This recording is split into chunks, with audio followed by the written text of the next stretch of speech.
This is the Big O Show. This is the Big O Show. How you doing, my man? What's up, O? How you doing, man? Good. They're already taking you to task. They want to know if you want to walk back your statement that nobody fears Nikola Jokic. Of course they are. No, I don't. Because my statement had nothing to do with how good Jokic is as a player. He's one of the top 3 or 4 best players in the world. My thing is based on defensive game plans and how you go about stopping him.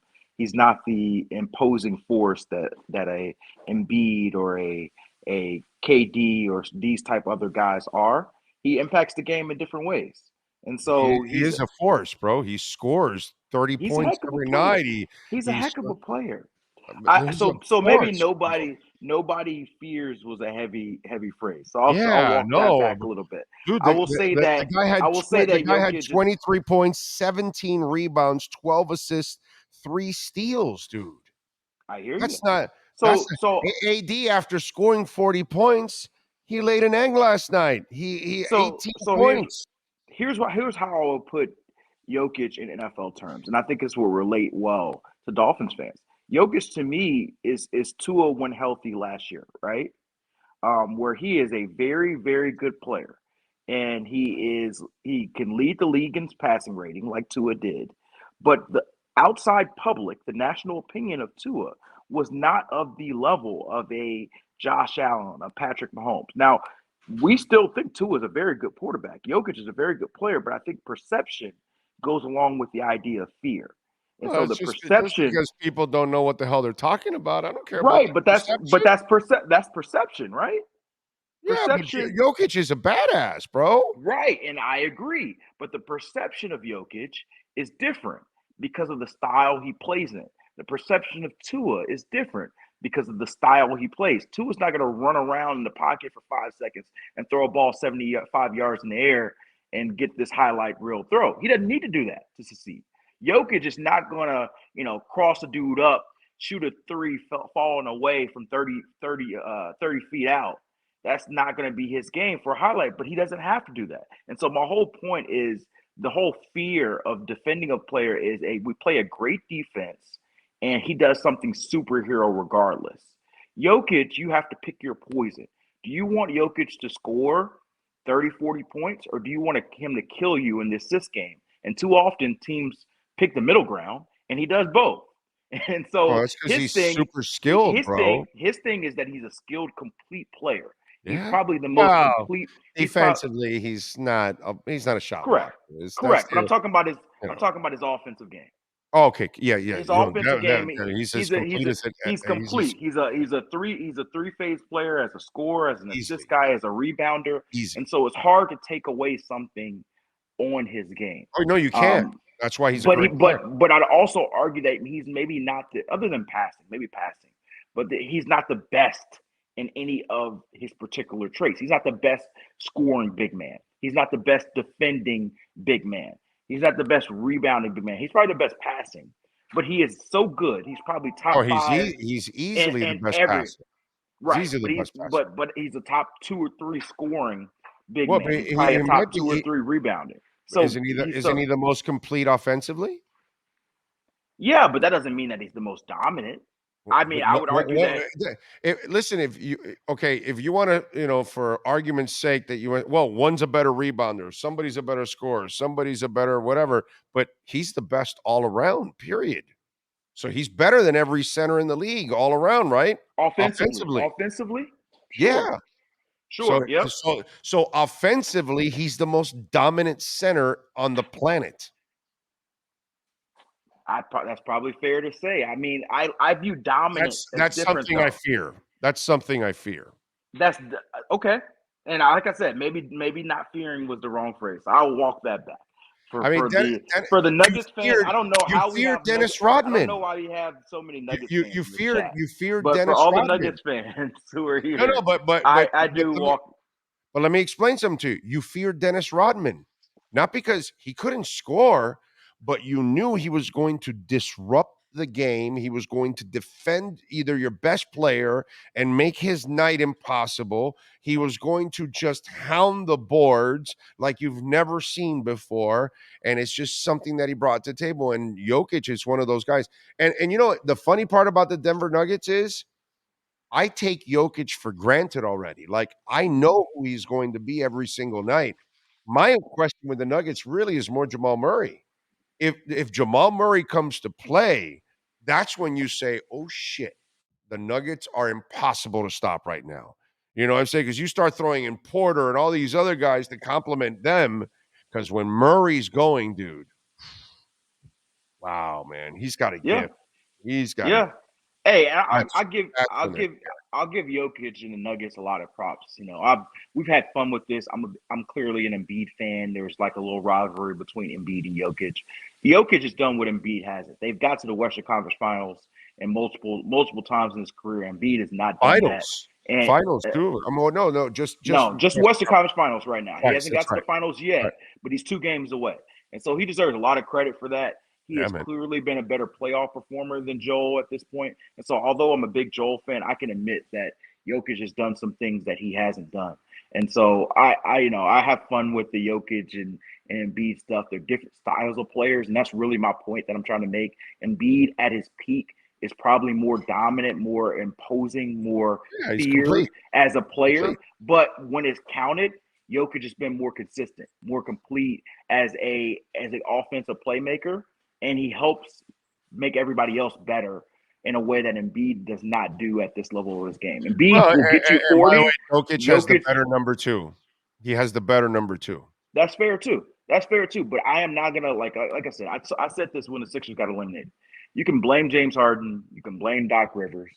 I'm a Philly fan. I'm gonna put more of the blame on Joel Embiid because he's the best player on the team. That's the way I go about it. I And I I know that's I not. But I I'm saying disagree this with as a that. Sixers. That's not fair. I'm That's a not fair. Sixers and Embiid fan, and so I'm saying this from a fan perspective. Yes, Harden was awful. Doc deserved to be fired, but Yeah. I need my best player to show up Game 7. And But Tatum if I did, tell and but if Embiid I doesn't. tell you Jamal Murray or James Harden you want on your team, who are you taking? Jamal Murray. Jamal Murray. If I'm getting a healthy Jamal Murray, probably Jamal Murray. But I mean, you could That's nitpick. and right, you nailed it. That's the only knock on Jamal Murray. His Yeah, his his injuries. If he's not injured, give me Jamal Murray, bro. That guy's got some special talents, man, and he wants to play. You know, he wants to shine. And he's a team player and all that. I just like the way that guy's wired. You know what I mean? Did you see the Harden stuff? I found. Did yeah, you see the Harden stuff yesterday? That's hilarious. yeah. I mean, he is only taking suitors that are contenders and that will allow him to be himself. So I ask you, are the Sixers putting a stripper pole inside the locker room? I'm very fatigued with the Sixers right now.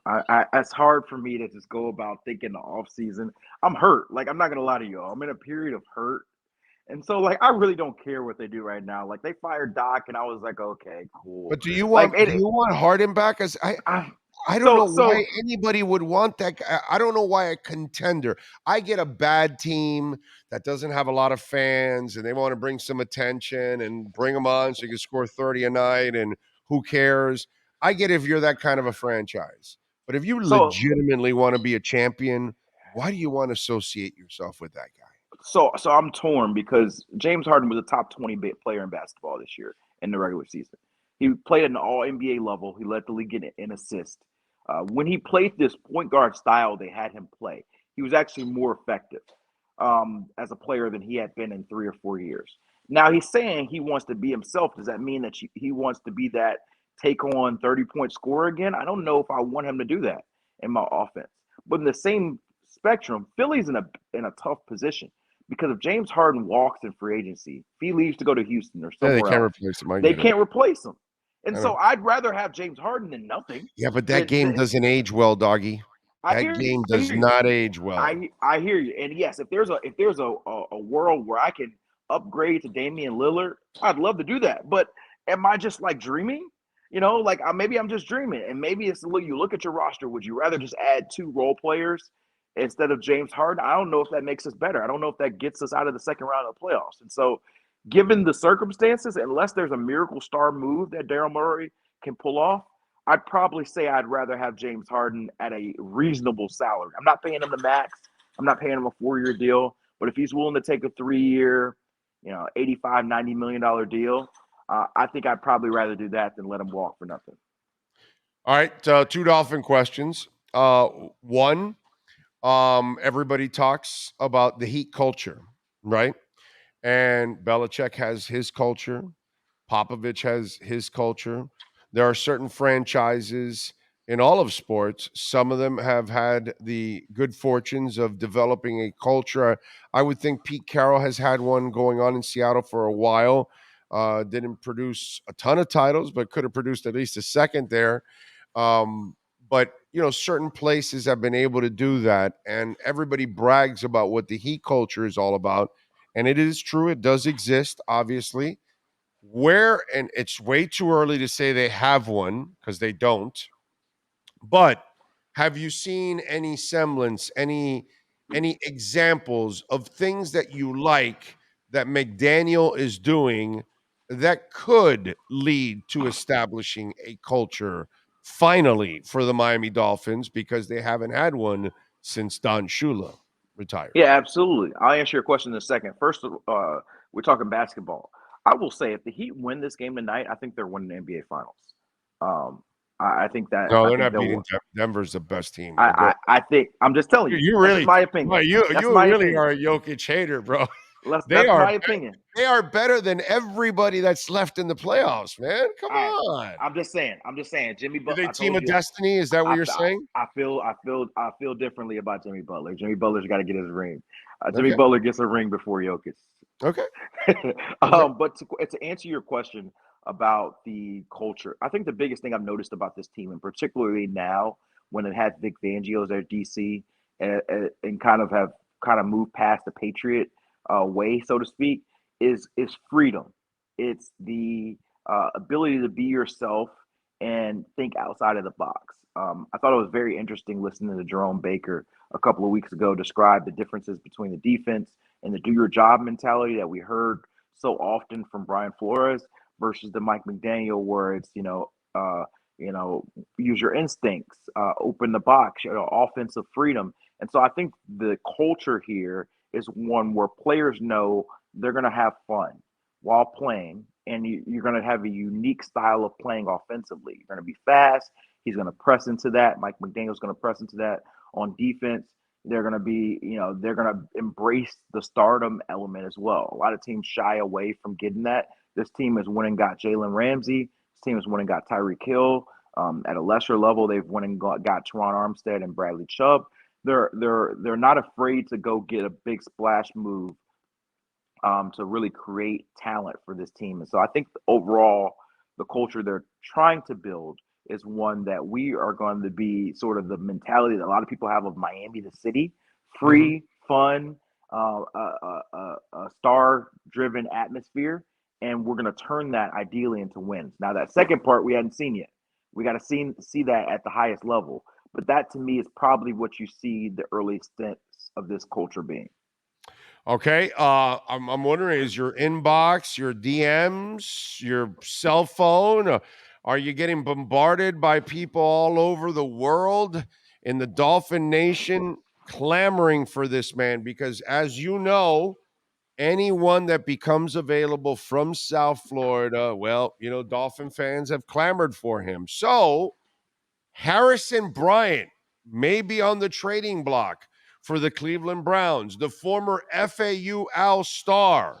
He does play the tight end position, something that has been a sore subject here for Dolphins and the Dolphins as they've signed tight ends, including Tyler Kroft recently.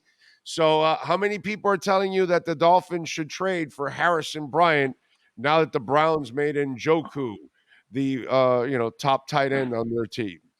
Yeah, so I don't know if I've just been out of the loop. I have not heard that once, so maybe I just been out of the loop. But it is May. I try my best to be off of social media as much as possible in this period because I'm going to be asked about Dalvin Cook 10 times a day. I'm going to be asked, about every single player who becomes available. I've not heard a thing Well, about Harrison this is Bryant. a FAU player, and he plays I tight understand. end, bro. I mean, get ready. I saw it on Pro Football Talk that, the Browns now, because they've paid on Njoku, they're going to put him now on the trading block, and they're probably going to get like a third-day pick for him, if anything. But he's actually not a bad player. He's actually a decent player. So, all kidding aside, it's interesting because somebody's going to get something, pretty cheap, because they're probably going to have to give up a 5th, 6th, or 7th round pick, or maybe a conditional 7th that can become a 6th or a 5th or a 4th or something. I don't know, but I just found it funny, and I'm going, okay, I'm about to get bombarded with Harrison Bryant requests. Yeah, I would rather talk about Dalvin Cook than Harrison Bryant, and I'm tired of talking about Dalvin Cook. So, yeah. And by the way, they took him off the header on Twitter, and they put Madison in there. So yeah, I saw that. I to me, it still doesn't make any sense for them to even release him. Nobody's trading for him, and I've told people that. I told them that the Dolphins would never be trading for him. If he gets released and he wants to take a really small salary, then yeah, they'll sign him here, $3-4 million.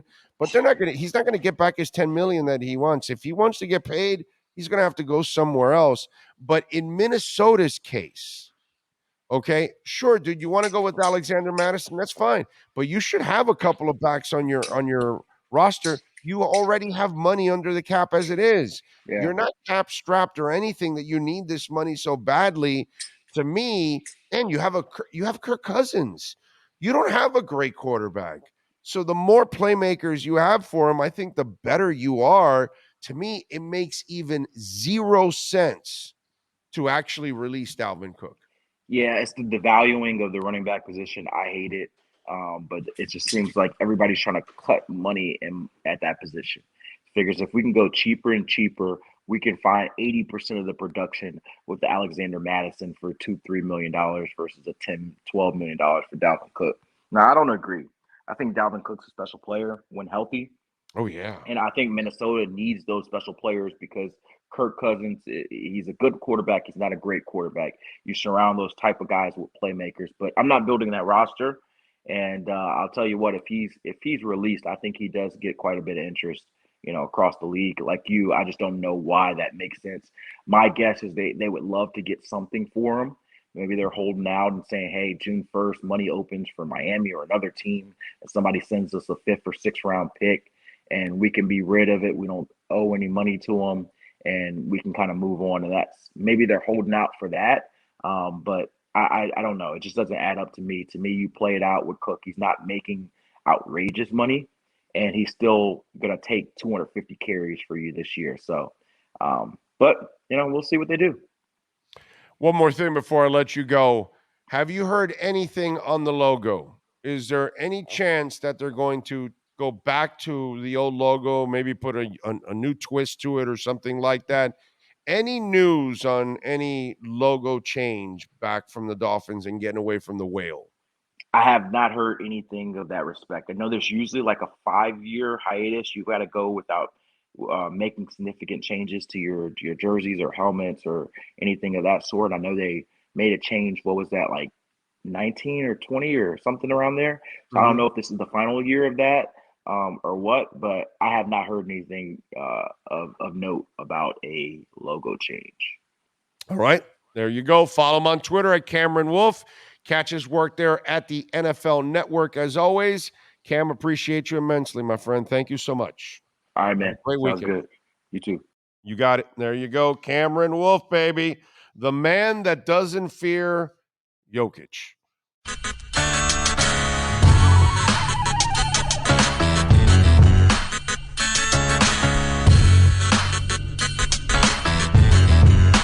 This is the Big O Show. This is the Big O Show.